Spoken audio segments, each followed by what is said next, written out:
Muy buenos días, les agradezco por acompañarnos en esta nueva transmisión. Hoy tengo el placer, el inmenso placer de estar acompañado de una mujer excepcional, de una madre excepcional, también madre, mejor dicho, de una nena excepcional. Ella se llama Paulina Guijarro y bueno, le voy a dar el paso para que se presente primero. Mucho gusto, gracias por estar aquí. Bueno, muchísimas gracias por invitarme y por permitirme compartir con vosotros la experiencia que es tener una niña de 19 años ya con autismo, o TEA. Y bueno, yo llevo muchos años colaborando en mi asociación, APAMA. Estuve durante 13 años siendo vicepresidenta de la asociación, de la junta directiva, y durante 8 años formé parte de la junta directiva de Autismo Madrid y colaborando en varios grupos de apoyos familiares y ayuda a la superación del duelo en estos momentos. Pauli puedo decirle, ¿verdad? Está bien. Bueno, sin duda es una experiencia excepcional. Yo quisiera que si nos pudiera decir cómo fue los primeros instantes, cuando ustedes comienzan a darse cuenta que realmente había algo diferente en la nena. Bueno, nosotros hasta que no pusimos a Alicia en la guardería no nos dimos cuenta de lo que realmente pasaba. Al principio, como vimos esa capacidad increíble de hacer puzzles o encajables con 1 año y medio, e incluso poníamos encajables todos juntos y ella los montaba simultáneamente, nos parecía increíble. Decíamos, esta niña es superdotada. O sea, no puede ser que una niña con 2 años le enseñes un encajable de 20 piezas, lo mire durante 2-3 minutos, lo desmonte y lo monte sin rechistar. Entonces, claro, éramos muy impresionados en ese sentido. Súper ordenada, organizaba todos los muñequitos y ahí ya había un atisbo de lo que se venía. Y cuando entró en la guardería, es cuando se enfrenta a lo que más complejo tiene para ellos, que es la área social, la área comunicativa, y entonces ahí vino el bloqueo y esa parte a la que yo le llamo el retroceso, que realmente no es un retroceso, es lo que salió evidente a lo que había ahí y estaba oculto, y entonces vino ese frenón en ese desarrollo que nosotros vimos hablar, la vimos mirarte, comunicarte, pedirte pan, agua. Nos impresionó cómo se quitó el pañal ella sola, cómo se quitó el biberón ella sola. Entonces todo eso que para nosotros era impresionante, pues fue como un frenón total. Entonces esos fueron los primeros pasos, los primeros momentos de desconcierto, porque realmente no sabíamos qué pasaba. Todos los padres en realidad cuando vemos a nuestros hijos tenemos como una expectativa general de lo que queremos que sean, cómo queremos que se comporten y sin duda al ver estos primeros indicios que ustedes lo comentan, que lo veían como algo extraordinario, en la mente seguramente se fue formando una idea de no sé si decirlo fantasía tal vez, ¿verdad? Pero de repente llegan a este proceso de diagnóstico. ¿Cómo fue esta experiencia en llegar al diagnóstico, en ir los procesos de evaluación? Eso quisiera saber. Bueno, el proceso de diagnóstico fue largo y íbamos como en aquellos tiempos, parece que fue muy cerca, pero no, han pasado ya años. Los primeros pasos fueron ir a la pediatra y decirle que algo le pasaba, porque al no responder al nombre de ella ya era, además perdió como, es que la mirada fija, sin mirar a ningún lado, sin tener comunicación, sin un atisbo de ese feedback que le das a tu hijo y juegas. Entonces eso iba a frenar. Entonces fuimos a la pediatra y en ese momento a ella misma le costaba decirnos algo. Nos mandó a nos derivó a La Paz, y en La Paz le empezaron a hacer las pruebas, el protocolo de pruebas, que son pues las del oído, por si no oye y no responde. Luego un electroencefalograma, varias placas. Nosotros también le hicimos por privado y encontramos varios profesionales muy buenos. En aquellos tiempos todavía la sanidad pública en Madrid, en España, no estaba preparado para este tipo de niños. Entonces nosotros decidimos también apostar por la privada. Y empezamos con varias pruebas del sueño, pruebas, todo lo que nos decían, y había confusión en los diagnósticos, aparte de lo ya pánico que teníamos nosotros ya en el cuerpo. Nos oímos de pronto la palabra autismo y se nos ponían los pelos de punta, porque yo no quería, es más, no podía ni siquiera pronunciar la palabra, creo que hasta un año después que me dieron el diagnóstico que ya vi la realidad. Y luego fuimos a un centro específico de lenguaje, de letrea, donde le valoraron durante 3 horas más o menos, y también hubo incertidumbre en cuanto al diagnóstico, se dejó en el aire varias cosas. Entonces sí que fue largo y casi tardamos 4 años en un diagnóstico muy firme. Aparte de eso, ya le pusimos en estimulación, en logopeda, porque no podíamos esperar el diagnóstico. Directamente fuimos al equipo específico de valoración en aquel momento de la Comunidad de Madrid. Le valoró más de una vez, porque tenía un rasgo de picardía. Giraba y te buscaba para jugar, y entonces decía, vamos a apostar hasta el final. Entonces volvían a valorarla hasta que ya el diagnóstico entró en firme, y cuando empezamos a ver ya todo lo que un libro habla de un niño con TEA, sabíamos que era Alicia. Esta situación es bastante interesante. Cuando nosotros hablamos del trastorno del espectro, justamente esta palabra espectro nos desafía a nosotros como clínicos, porque no podemos encontrar como un patrón general. Tenemos que buscar justamente estos indicios que nos pueden llevar hacia el diagnóstico. Y a veces es necesario esperar, como usted dice, ir dándonos tiempo para complementar las evaluaciones antes de dar un diagnóstico firme, ¿verdad? Sin duda hay que comenzar con las intervenciones. Este tiempo de incertidumbre, ¿cómo lo manejaron? ¿Cómo afectó a la familia? ¿Cómo fue este proceso en general? Bueno, el proceso fue muy duro. O sea, yo siempre lo describo como el paso por los infiernos. Entonces fue muy duro, porque un día te levantabas con una expectativa y te acostabas sin expectativas.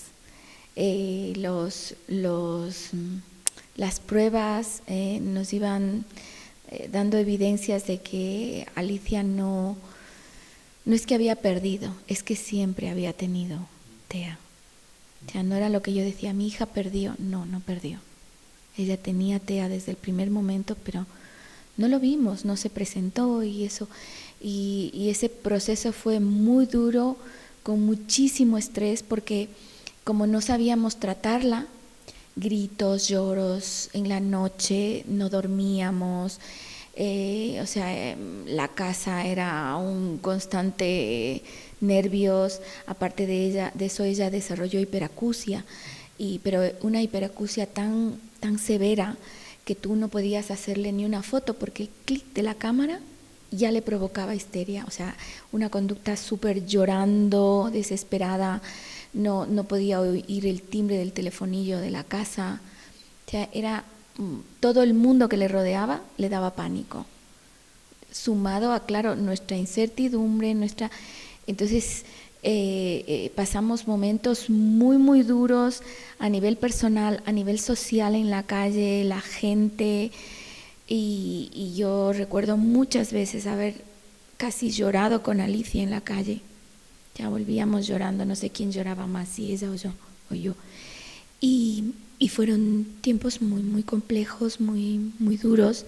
Recién había atisbos de lo que era el pictograma. Arasaka empezaba a sacar los primeros pictogramas. Lo teníamos poquísimas familias. Todavía no teníamos ni siquiera la estrategia para trabajar con ellos. Y fueron tiempos muy duros. Y finalmente llegó el diagnóstico. Y esto seguramente ya provocó como un desmoronarse de la idea que ustedes tenían de hija, ¿verdad? De las expectativas. Ese supongo que fue un tiempo muy angustioso, puede haber sido.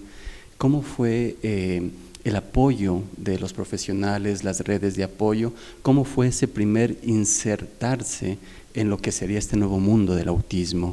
Una vez que nos dieron el diagnóstico en la asociación, se implementó un servicio de psicoterapia para las familias.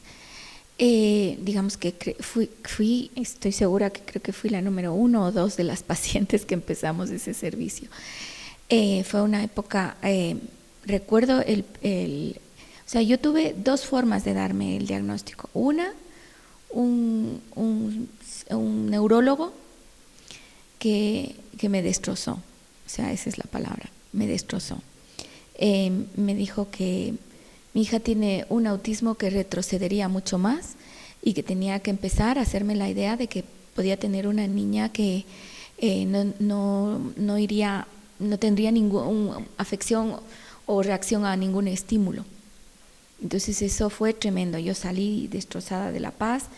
El otro profesional fue un gran profesional, le recuerdo siempre con muchísimo cariño, porque él nos pidió que viniéramos solos, su padre y yo, que viniéramos con mucho tiempo. Nos sentó en un sofá y nos empezó a explicar lo que ellos hasta ese momento sabían qué era el autismo y qué representaba el diagnóstico de mi hija, que en ese tiempo, ahora ya ese diagnóstico no se da. El diagnóstico de Alicia en ese tiempo fue trastorno generalizado del desarrollo no específico encuadrado en el espectro autista. O sea, tuve que tardar mucho tiempo en aprenderme este nombre. Ese era el diagnóstico exacto. Ahora ya no, ahora ya entra a otro tipo de cosas. Y él nos explicaba las limitaciones que puede o no puede tener. Y él nos decía, si un terapeuta, si un médico te dice, espera, tú espera. Si un terapeuta te dice, esto lo vamos a hacer desde la parte profesional, tú hazlo desde la parte. Si te dice, esto tienes que hacerlo en casa, hazlo 3, 4, 5 veces. No te rindas, pero respetando el tiempo de trabajo. Y ellos nos decían que no podemos pretender primero curar el autismo. Eso es algo que nos repitió constantemente. No vamos a curar el autismo y si el autismo se cura está mal diagnosticado. Entonces dijo, hemos tardado mucho tiempo en diagnosticar a Alicia y creo que lo hemos hecho con la mayor profesionalidad posible y él es lo que realmente nos pedía, trabajo y paciencia. Entonces salimos de ahí un poco más muy dolidos.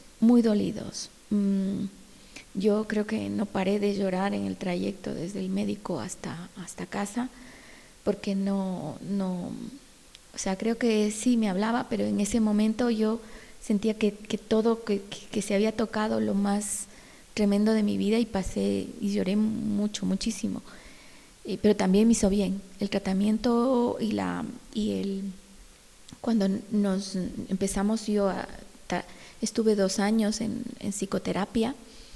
Y yo creo que la familia es muy importante que tenga un trabajo aleatorio al que pueda tener el niño. O sea, el que tenga un trabajo que nos ayuda a fortalecernos, a ver el lado lógico de lo que está pasando. Y bueno, tratamos largas cosas. Yo hacía preguntas muy duras que a veces salía muy rota, pero yo necesitaba saber cosas.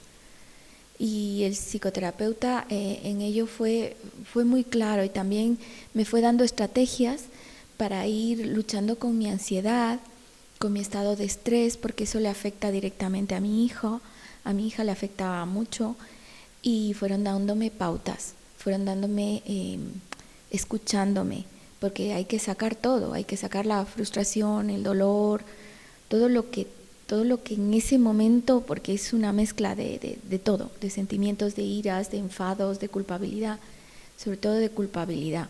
O sea, te sientes culpable. Personalmente, como madre, yo decía, ¿qué hice en el embarazo que pudo hacerle esto a mi hija? Entonces yo me sentía culpable de lo que a ella le pasaba. Pero gracias a esta terapia me di cuenta que yo no tenía la culpa de nada. Entonces, que tenía que seguir adelante y que debía reconvertir el dolor que sentía en trabajo para ella y trabajo para los demás. Ese reconvertir que nos dice el dolor en trabajo, supongo que habría días que sería mucho más sencillo, otros días ciertamente debe haber sido difícil. ¿Cómo era afrontar esos días difíciles cuando uno sentía la mayor carga de culpabilidad, cuando uno sentía el agotamiento también? ¿Cómo es ese proceso? ¿Cómo se aprendieron tal vez nuevas conductas o nuevas estrategias mentales para poder subsanar esos, no problemas emocionales, pero esos escollos emocionales que uno va encontrando en el camino mientras transita por este proceso? Bueno, yo creo que el primer paso que me ayudó a mí personalmente fue las madres, entre madres, apoyándonos. De manera empírica, como creamos como un grupo de amigas, madres unidas por el dolor, por la misma sensación. No podíamos conversar con otro tipo de madres cómo nos sentíamos, porque la palabra que surgía decía, si son como todos los niños. Y aunque no lo parezca, eso era como una daga para nosotros, porque decíamos, no son como todos los niños. Tienen un diagnóstico y un diagnóstico muy complejo. No son como todos los niños.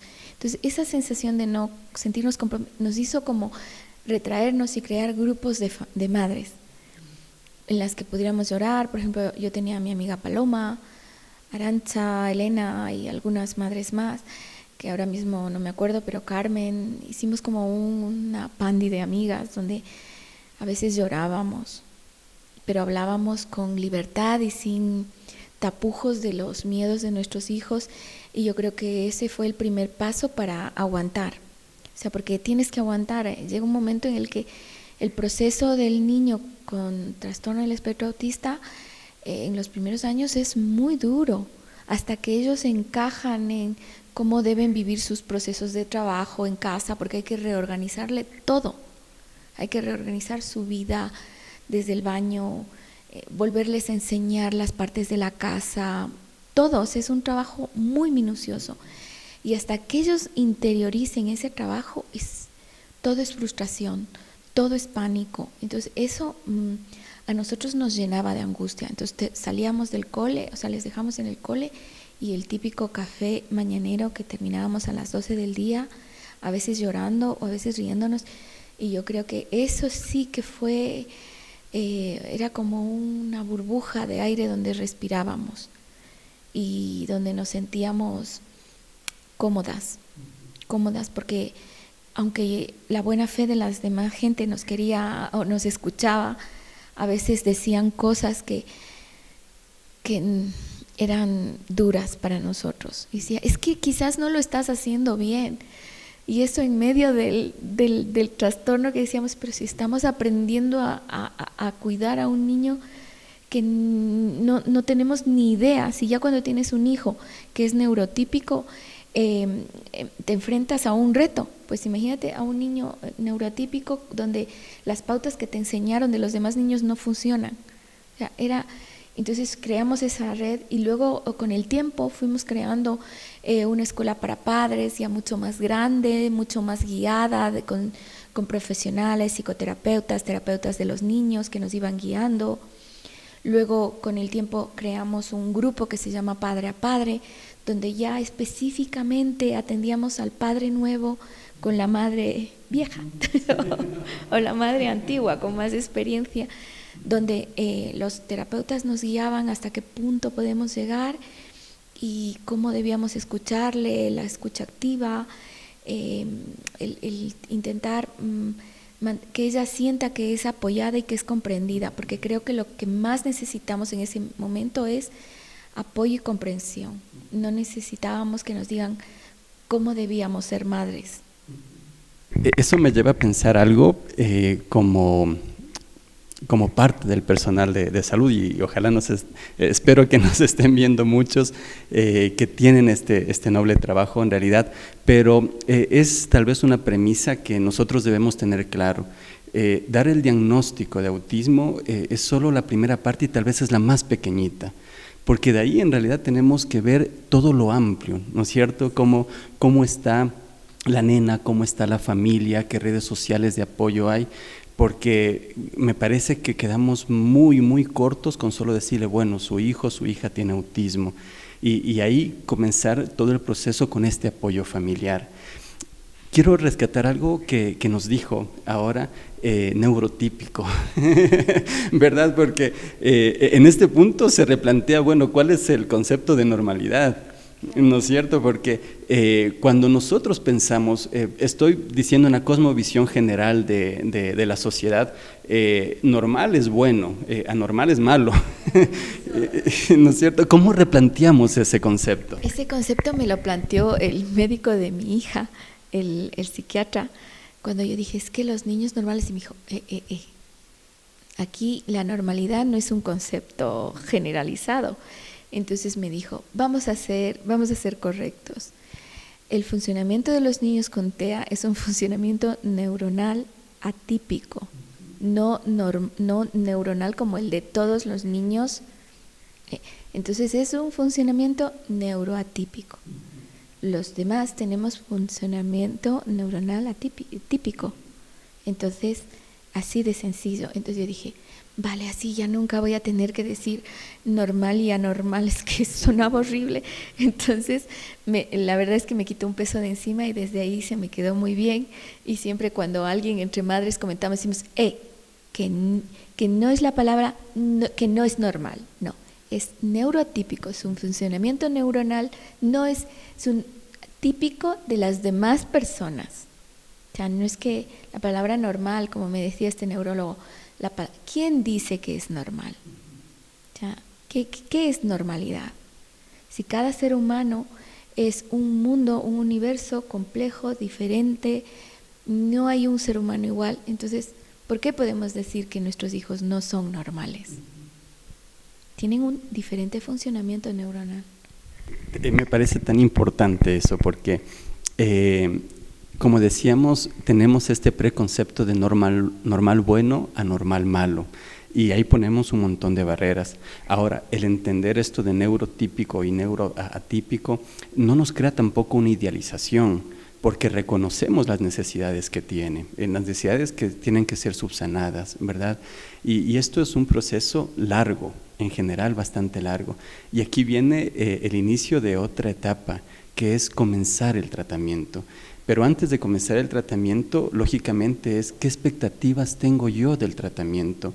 Algo que también quiero rescatar en lo que nos decía era el autismo no se cura, y si se cura es porque estuvo mal diagnosticado. Ahora estamos en esa situación, tal vez Dios permita con el avance y otras cosas podamos tener mejores estrategias terapéuticas, pero este momento, ¿cuáles fueron las expectativas que se les dio en cuanto al tratamiento?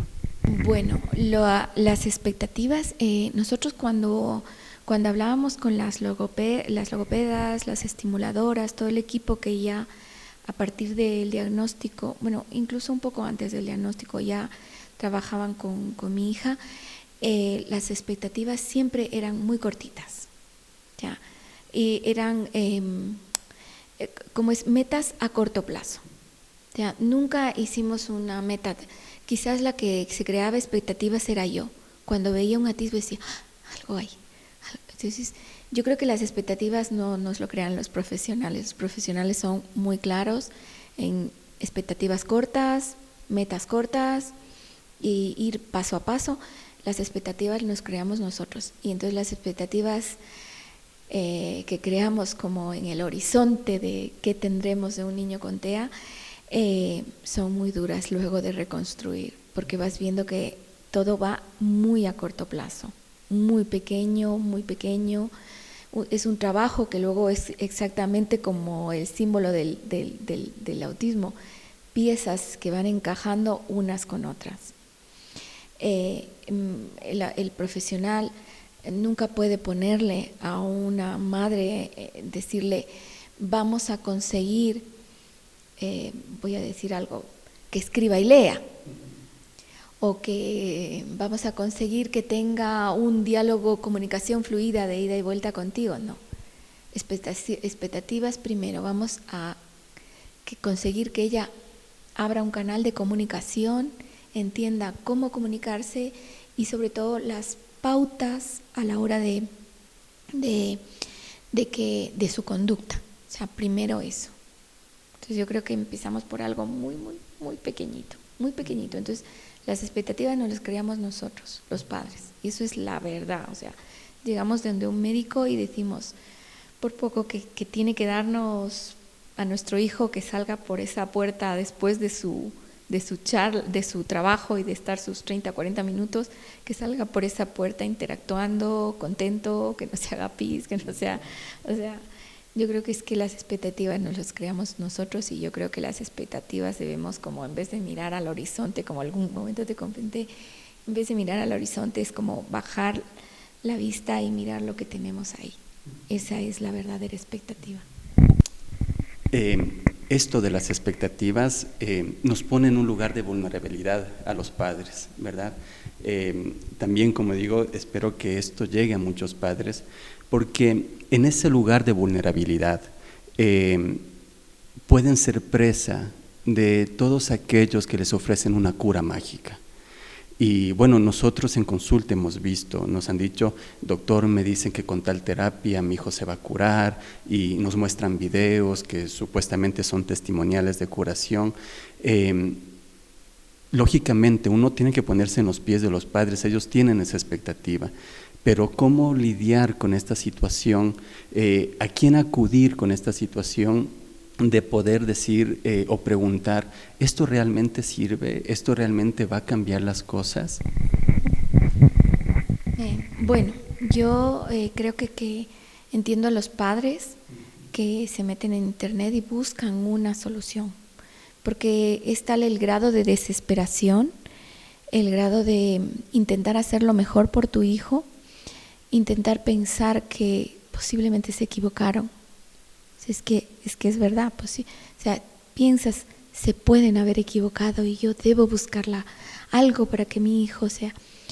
Entonces, en este punto yo no juzgo a los padres, no, me parece que es parte del dolor, parte del proceso de aceptación, buscar otra alternativa. Pero yo siempre digo, buscar otra alternativa realista. Internet nos ofrece un campo abierto para lo bueno y para lo malo. Entonces alguna vez yo en alguna charla con familias les dije, cuando estén en el primer proceso de diagnóstico, de ver qué haces con tu hijo, no mires internet. Confía en la persona a la que has llevado a tu hijo. ¿Por qué? Para evitar confundirte y para evitar llevar al niño de un sitio a otro, peregrinando de un lugar, porque la única persona que sale afectada con eso es el niño. Entonces yo confía en la persona en la que tú has dicho, quiero que diagnostiques, quiero que trabajes con mi hijo, confiar. Olvídate de internet por un tiempo. No digo que lo apartes, porque hay sistemas de trabajo muy buenos que puede aconsejarlos un profesional, decir, bueno, mira, descárgate tales programas, Arasaka es fantástico, este tipo de aplicación puede venir bien, aconsejada por su profesional, quien ha tratado a su hijo, sabe su perfil y sabe sus necesidades. Entonces yo creo que eso es fundamental. Yo entiendo el dolor y entiendo que busques una esperanza, una luz que te permita salir de esto. Y yo digo algo muy fuerte, no sales de esto. Aprendes a vivir con esto. Eso es lo más importante en este camino, aprender a vivir con ello. Grandes palabras en realidad, sí, denotan muchos años, ¿no? Se dice tal vez corto, pero detrás de estas palabras hay varias experiencias, ¿verdad? De las buenas y de las no tan buenas. Pero en esto que nos decía de los profesionales, me lleva a dos planteamientos. Primero, a mí me ha sucedido y seguramente tal vez a muchos que nos están viendo, Una vez tuve un padre que llegó con su, un padre y una madre que llevaron con su hija a la consulta y me dijeron, mi hija no está loca, no sé por qué me mandaron con usted. Entonces hay como un estigma en el trabajo del psiquiatra, pero también hay como una sobreexpectativa. Y en autismo esto es muy diferente porque no es un solo profesional el que va a tener que intervenir, son varios profesionales que incluso pueden ir cambiando dependiendo de las necesidades. ¿Qué podríamos decir con respecto a eso a los padres? Bueno, yo en los primeros años de mi hija, muchísimo trabajo. O sea, teníamos, bueno, iba al colegio tenía una educación curricular, bueno, pues el colegio normalizado, en inclusión en una aula TEA, pero en las tardes salíamos, incluso le sacábamos antes del colegio y teníamos varios profesionales. Por el tema de la hiperacusia trabajamos mucho con una musicoterapeuta que nos ayudó durante casi 5 años, intensos, muy intensos. Luego una asesora de la musicoterapeuta que era en Holanda, quienes trabajaban conjuntamente con ella para ir el proceso de la hiperacusia, ir trabajando, pero también trabajaban conmigo, o sea que el trabajo del terapeuta no es que el terapeuta aquí, no, era solo la hiperacusia y ya estábamos implicados. Una que era la psicoterapeuta, la musicoterapeuta y claro, la familia. Y eso, en esa área. Luego intentamos, porque tan importante el juego, entonces le pusimos en otro tipo de terapia que se llama Aprende Jugando, donde les enseñaban el juego de aprender a ser mamás, a cunar al niño, este juego o sea que es tan importante ese juego de simulación, de todo ese tipo de juegos. Entonces íbamos a esa terapia, más la logopeda, la estimuladora, la psicomotricidad, luego lo derivamos a la psicomotricidad fina, la gruesa íbamos a caballo, la fina íbamos a cerámica, o sea, terminábamos nosotros las terapias los sábados, a media mañana agotados, o sea, mi hija se negaba a salir a la calle. El trabajo en conjunto no es solo uno, o sea, son varios, porque hay varios aspectos que trabajar de ese niño, no solo uno. Entonces, yo entiendo que mucha gente piense que eso es demasiado, ¿no? Eso es lo que necesita. O sea, nunca es demasiado, es lo que necesita. Entonces, sí, que el psiquiatra, por ejemplo, mi hija en Amitea tiene psiquiatra y su psiquiatra es quien gestiona, por ejemplo, le hace falta a Alicia, pues cita con el ginecólogo, cita con el neurólogo y va derivando qué es lo necesario, cómo va en el colegio, qué tal va con sus actividades de ocio, aparte de ocio, qué es lo que hace. Entonces, es muy importante, o sea, no es que están locos, o sea, no significa que están locos. El estudio, un psiquiatra, un psicólogo, o sea, son muy necesarios, indispensables, diría yo, a la hora de gestionar el tipo de tratamientos que tienen que tener nuestros hijos, no en su edad pequeña, a lo largo de su vida. O sea, no nos olvidamos que estamos hablando a largo plazo. Y aquí viene otro cuestionamiento que es a veces muy doloroso para los padres y es el uso de medicación. A veces en la consulta nos damos el tiempo generalmente para poder conversar con las madres, con los padres y decirles, miren, la medicación no es curativa. La medicación tiene el objetivo preciso y lo vamos diciendo, pero uno siente de que es muy difícil para ellos muchas veces aceptar que su hijo tenga que tomar medicación. Supongo que este proceso lo vivieron también ustedes, ¿verdad? ¿Cómo fue? ¿Cómo aceptar? Y nuevamente, ¿cómo recurrir a las preguntas incómodas de por qué usar medicación y qué pasa si no lo hacemos? Bueno, mi hija, yo decía, es hiperactiva de pequeña, porque es que no, era un no parar. La medicación fue una gran solución. O sea, yo no me negué, quizás fue el tipo de padres que no me negué a que utilice medicación. el neurólogo en aquel momento nos explicó para qué iba a servir el medicamento. En ese momento utilicé Risperdal. Y entonces tomaba dosis en la mañana y en la noche. El Risperdal me decía que había sido probado con adultos y no había tenido éxito, pero sin embargo con niños había tenido éxito a la hora de parar su hiperactividad. Alicia no paraba, o sea, corría. Entonces él decía que para aprender lo que vamos a tratarle, tanto en las terapias en ese momento, las que teníamos, que era logopeda y estimulación, ella necesitaba frenar. Si no paraba, no iba a aprender. O sea, no iban a sacar nada los profesionales con una niña que esté dando vueltas en la mesa y que pasen 45 minutos y termine el terapeuta casi perdiendo 30 minutos en sentarla y que quede 5 minutos para la terapia. Entonces no, era inútil. Entonces él me decía que esa medicación formaba parte del conjunto de terapias que íbamos a implementar en Alicia. Dejamos de tomar medicamento, el Risperdal, porque vimos que todo el trabajo que habíamos hecho estaba funcionando, la conducta iba controlándose. No quería decir que iba, también hay que decir que no es milagroso, o sea, no es milagroso. Y también hay que decir que el médico tiene que tomar su tiempo para calibrar el medicamento. No es que dices, vas a tomar un 2.5 y eso te va a servir. No, puede que le duerma o puede que no le pare y el médico necesite recalibrar eso durante una semana, 15 días o un poquito más. Entonces, ese periodo es complicado, ir calibrando la medicación. Y eso sí que es muy importante tenerlo en cuenta, porque somos las familias los que le damos la medicación y los que tenemos que ver cómo está. Mire, no para todavía, el médico siempre tiene unas preguntas, o sea, dice, para, le ves que interactúa, le ves que trabaja, o sea, es muy importante tomar su tiempo para calibrar la medicación. Y ese es el que tomamos nosotros con Alicia. Luego dejamos la medicación casi como a los 10 años. O sea, ella le dieron el diagnóstico con 4 años, pues tomamos medicación 6 años.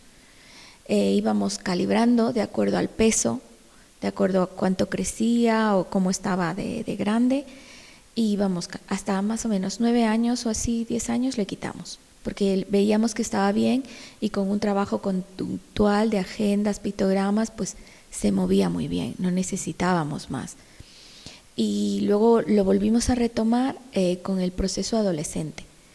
Entonces ahí le dimos a Abilify, que incluso el médico nos explicó que se le daba a cualquier otro adolescente en cantidades de acuerdo a su edad. Entonces ahí volvimos otra vez a pasar el proceso de calibración y bueno, hoy lo toma y casi la doctora me ha dicho que de acuerdo a cómo vaya reaccionando, ya con 19 años va pasando un poco la edad del pavo, iremos bajando y calibrando a la baja, incluso controlando sus conductas y sus momentos de conductas disruptivas, pero la medicina muy bien controlada y muy bien llevada por el médico ha sido de gran ayuda, y no significa que le das un día y le dejas de dar otro para que descanse. No, esto no es de descansar, hay que seguir el proceso todos los días. Bueno, en realidad los profesionales en general debemos tomarnos este tiempo para el proceso psicoeducativo, ¿verdad? Poder subsanar los cuestionamientos de la familia. Y esto es muy importante porque el profesional no debe sentirse cuestionado en sí mismo, sino tener la apertura de, bueno, cuestionen todo lo que necesitan cuestionar, porque esa es una parte esencial del éxito del tratamiento, ¿verdad? Comenzar a subsanar esas dudas, crear esa alianza terapéutica para que las cosas comiencen a marchar. Ahora, en todo este proceso, que es una vida que va cambiando, hay diferentes desafíos dependiendo de la edad, ¿verdad? Sucede algo muy importante y es el estigma. El estigma que nos marca o que pueden marcar a nuestros hijos o a nosotros mismos, ¿verdad? Lo que usted decía al principio, seguramente no lo estás haciendo tan bien, seguramente si pudieras hacer de esta forma, o también verle a ella, ¿verdad? ¿Por qué es así? ¿Por qué se comporta de esta manera? ¿Cómo lidiar con eso del estigma? Conversábamos la otra vez y era muy interesante esto, ¿no es cierto? Que pasó de lo pasivo a lo agresivo, ¿verdad? ¿Cómo fue ese proceso? Bueno, el proceso del estigma, el primer estigma es que los niños con TEA no son cariñosos, y entonces uno como padre se plantea: ¿cómo puedes vivir sin un abrazo de un hijo? ¿Cómo puedes no sentir un beso de un hijo? Eso es el primer estigma, muy duro, porque el primer instinto de una madre es abrazar a su hijo para protegerle, y pensar que puede que no quiera que te abrace es muy duro. Entonces es un estigma que a mí me costó, porque yo soy muy de abrazar y besar, y me costó. Pero con el tiempo me di cuenta que Alicia lo que en ese momento era que no entendía lo que le pasaba en su alrededor, en su sociedad, en lo que sea. Y mientras fue pasando el tiempo, ella se volvió una pesada de los abrazos, de los besos, de los achuchones. Siempre te estaba besando: mamá, un beso, mamá, un beso.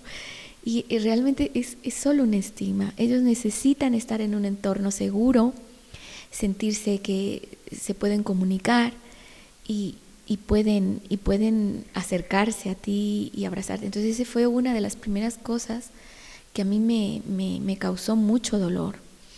Luego fue el tema de la calle.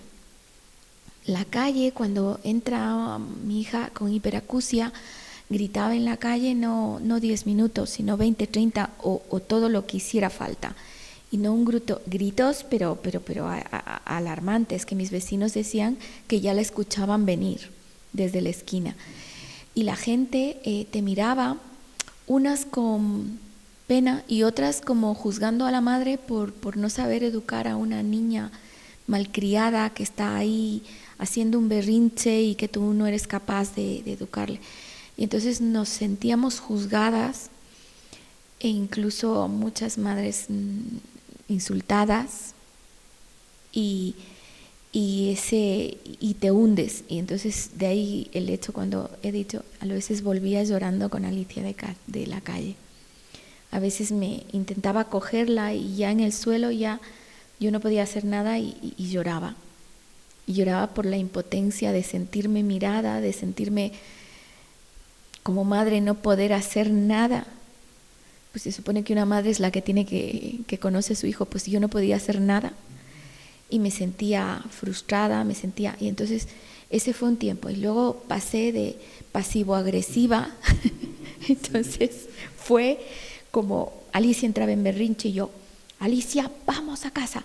Y ella decía: es que la niña está mal. Usted no se meta, vaya a meterse en sus asuntos, en los asuntos de su casa, de su vida. Entonces ya pasaba yo y alguno se acercaba y ya me miraba y ya tenía como la mirada de X-Men. O sea, giraba y los mataba con la mirada. Y pasamos de pasivo-agresivas. Incluso mi amiga Paloma y yo siempre cuento esta anécdota de Hipercor, cuando iban gritando y llorando las dos niñas en el cesto de la compra, y de pronto nos paramos en caja y toda la gente se gira a mirarnos, y mi amiga Paloma con un vozarrón grita: no tienen nada que ver, son dos niñas con TEA y están muy nerviosas, así que todo el mundo escondiéndose y tal. Entonces pasamos de ser unas madres hundidas en la miseria a empoderarnos, a defendernos a nosotros mismos y a nuestros hijos, porque era su momento. O sea, ellos lo estaban pasando mal y lo estábamos pasando, y la gente encima ahí intentando enseñarnos a ser madres, y no podíamos ir con un rótulo que diga niño con TEA. O sea, no, respétale, y el mayor respeto que puedes darnos es no mirarnos y seguir de largo. Es el mayor respeto que puedes darnos. O sea, sigue de largo y no nos juzgues, porque puede que te encuentres una Paula de hace muchos años llorando, o puede que te encuentres una que te grite y te diga: no tienes vida, sigue de largo. Esto me lleva a recordar a mí una experiencia personal y bueno, de paso un saludo a quienes nos ven en Uruguay, les guardo mucho en el corazón, a Gabriela, mi profesora, a Nora, a Adriana, pero también a Silvia Vidal, que era la profesora, era la directora del colegio de mis hijas. ¿Por qué le menciono a ella? Porque mis dos hijas tenían amigos, tenían compañeritos con autismo. Y yo recuerdo un incidente, una mañana que cuando le voy a llevar a mi hija, sale rasguñada la cara. Entonces mi hija le pregunto qué fue lo que sucedió y me dijo, bueno, el nombre del compañerito me dijo se alteró y tuvieron que llevarle fuera del salón, pero en esa alteración lógicamente lastimó a mi hija y a otra compañerita. Lo grato para mí fue que nadie se quejó. Nadie fue y dijo, oh, queremos que ya no esté este niño aquí, nadie. Y en realidad yo tampoco me quejé porque yo veía como algo natural y mis hijas también veían como algo natural compartir con un compañerito. Y este proceso de incluirles en la escuela yo creo que es necesario. Lógicamente tiene que haber una preparación del personal, ¿no es cierto? Pero es necesario. ¿Cómo ha sido esta experiencia en cuanto a la escuela, a la inclusión? Y qué decir aquí en Ecuador, porque creo que nos falta mucho aquí, ¿verdad? De poder tener esta perspectiva clara de inclusión, no solo de ponerles en la escuela, sino de incluirles realmente. Bueno, el proceso de inclusión, yo estoy totalmente a favor, siempre y cuando el niño esté preparado para ello. ¿Ya? Alicia tenía un aula TEA y creo que la persona fundamental para que la inclusión sea precisa y sea buena es el profesor del aula. Tomemos en cuenta que son niños que su profesor es su imagen, su reflejo. Si el profesor no incluye al niño independientemente de la discapacidad que tenga, no le incluyen los niños. Empieza el rechazo, empieza el aislamiento, empieza el bullying. Entonces es vital que en los niños pequeños el primer ejemplo lo dé su profesor, el del aula. Luego, por ejemplo, Alicia en aquellos años no tuvo una buena experiencia de lo que es inclusión. Sé por varias amigas y por varias familias que hoy por hoy la inclusión es muy, muy distinta a la que yo viví, ¿no? Entonces voy a referirme en positivo en lo que a mí me han contado en cuanto a inclusión de estos niños. Por ejemplo, se han prohibido las fiestas de el repartir las invitaciones para las fiestas de cumpleaños, porque claro, generalmente eso excluye al niño este. O sea, para mi hija tenía conciencia del cumpleaños y ella veía que repartían a todos y ella nunca fue invitada a una fiesta de cumpleaños. Y ella adora los cumpleaños, o sea, es una loca de los cumpleaños. Entonces se ponía y me decía, mamá, no hay cumpleaños. Y yo le decía, bueno, no importa, palomita, vamos y nos hacemos un cumpleaños a dos. O sea, intentábamos como... Y eso les hacía, o sea, por ejemplo, a Alicia, ella oía la palabra cumpleaños y se acercaba a ver quién cumplía años, qué. Entonces, eso es algo que se ha quitado de los colegios y me parece bien. Me parece bien porque eso les excluía a nuestros hijos. También se ha trabajado mucho a la hora de jugar en el patio. Se hace juegos en el patio donde está incluido un niño de este tipo. Luego ahora en España estamos librando y me permito esto, estamos librando una batalla por la ley CELA, que es el vaciado de los colegios de educación especial, que nos parece aberrantes. Estamos totalmente a favor de la inclusión de aquellos niños que sean capaces de hacerlo, pero hay niños, por ejemplo, como mi hija, con una comunicación muy restringida. Hay otros niños no verbales con una necesidad de una orientación específica de profesionales. Eso lo tienen en educación especial. Esa educación especial ahora está, y lo digo desde aquí, seriamente atacada por la ley CELA. La ley CELA lo que pretende es que todos seamos iguales Y desgraciadamente en la vida no todos somos iguales y por eso todos tenemos que ser atendidos de acuerdo a nuestra necesidad, ¿ya? El hecho de no derivar niños con discapacidad a los colegios de educación especial quiere decir que ya no habrá niños, quiere decir que los recursos se irán recortando y esa educación especial morirá. Eso es lo que pretende la ley CELA y el CERMI, que entre comillas nos intenta defender y que no está escuchando la voz de las familias. Y a mí me gustaría que también en Ecuador hay la ley, porque hay una buena ley, pero no hay los recursos que limitan a los profesores, limitan a los padres y limitan a los profesionales.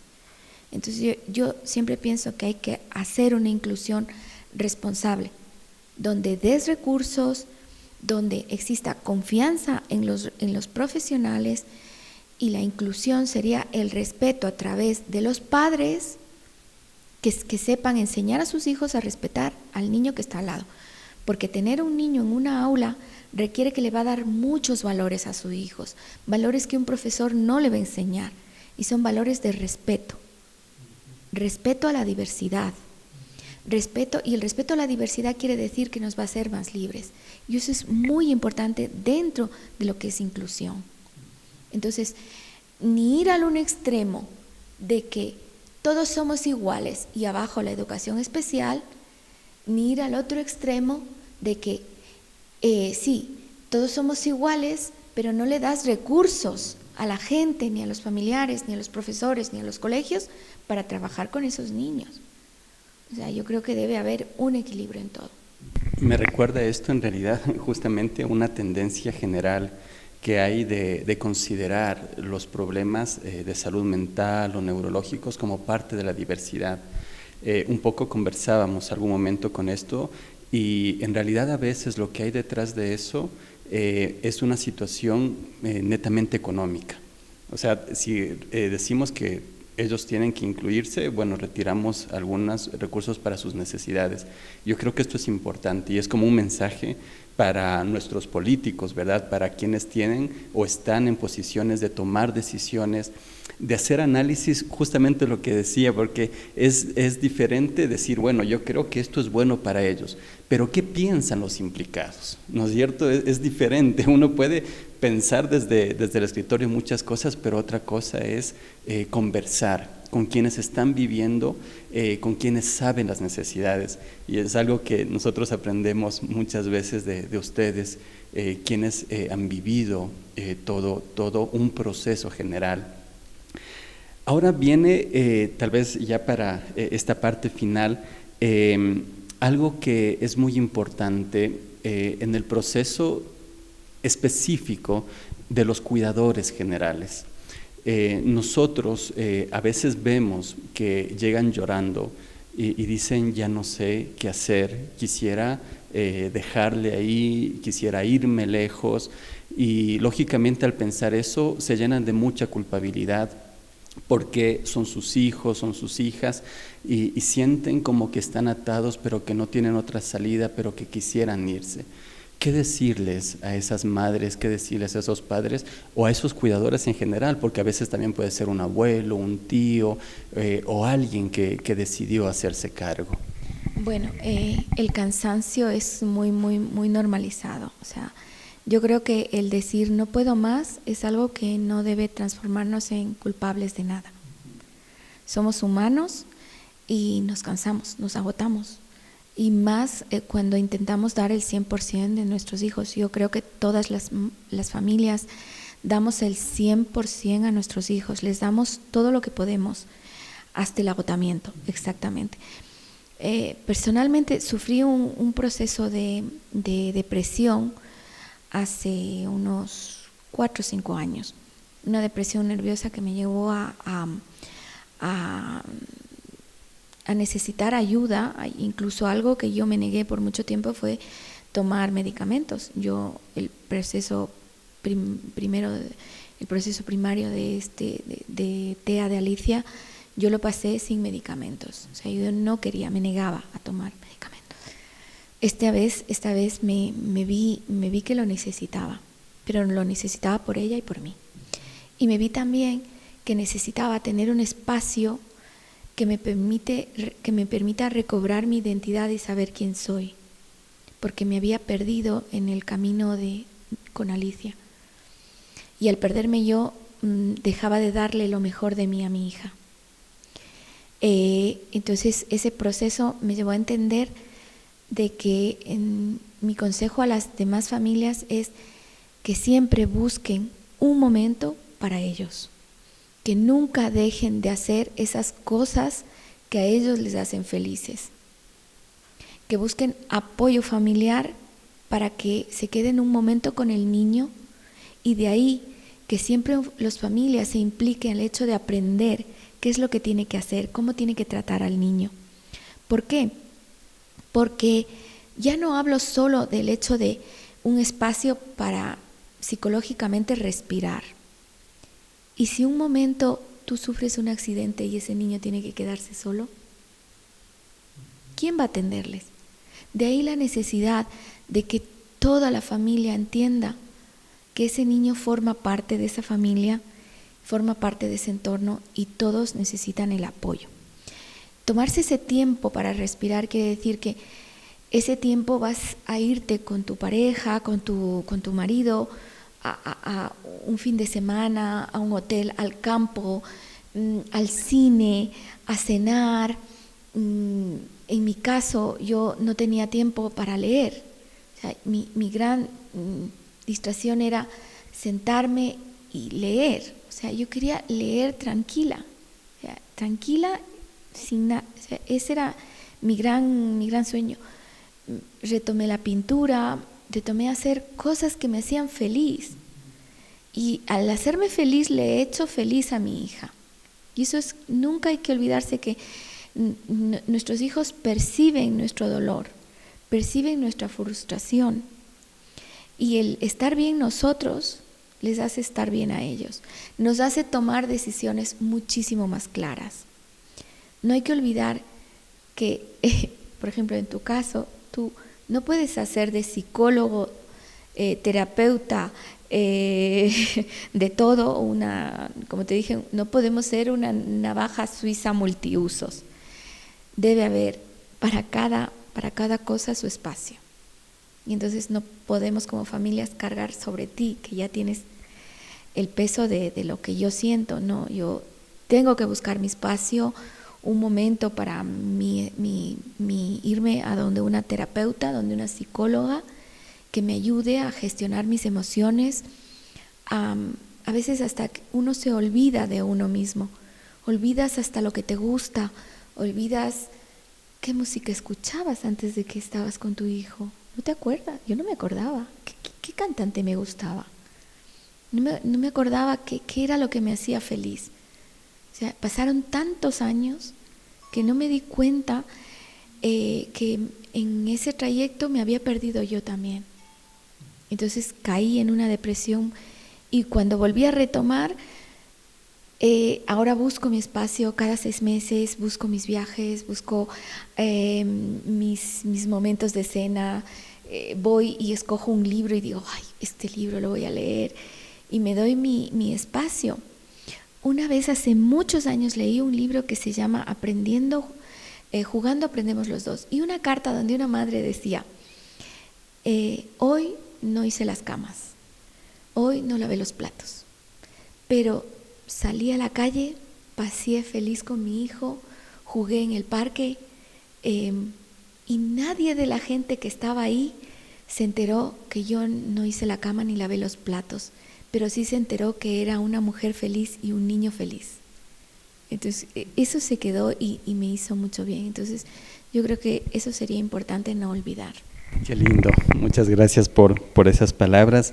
Y bueno, yo le agradezco, realmente yo espero que esto sea de mucha ayuda a padres, a madres, a cuidadores, abuelos, abuelas, tías, y también a nosotros los profesionales de la salud, que a veces sí tenemos tal vez el conocimiento teórico, conocemos muchas cosas, pero el poder dar oído, a ustedes, nos enseña muchísimo más. Por eso le quiero agradecer de corazón. Gracias por haberme dispensado este tiempo. Y lo que sí quisiera es que nos deje con un mensaje, tanto para los padres como para los profesionales en general. ¿Cuál sería este mensaje final?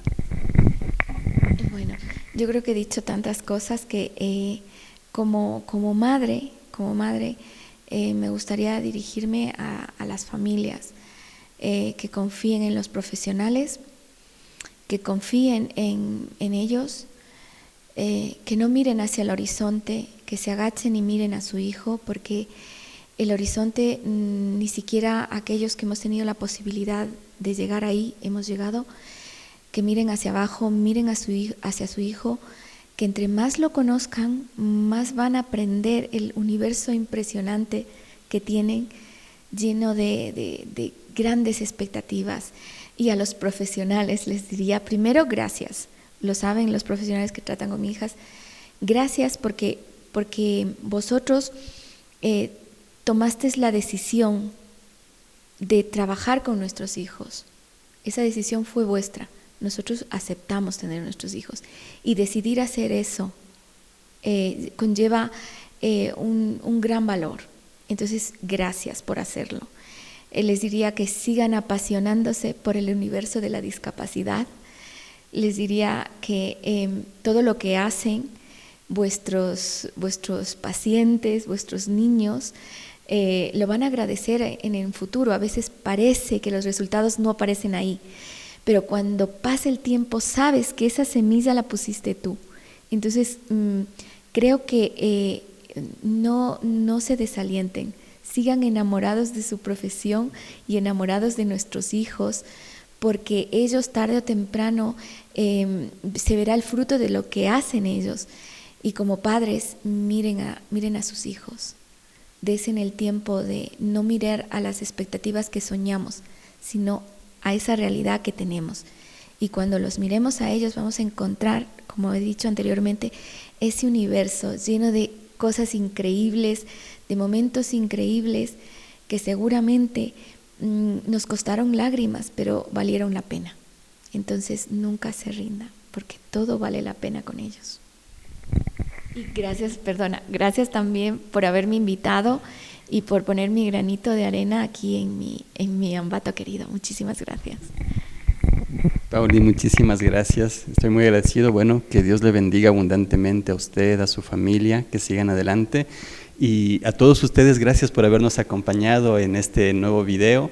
Esperamos poder seguir subiendo material que les sea de ayuda sobre todo. Y bueno, bendiciones a todos y un abrazo fuerte. Muchas gracias.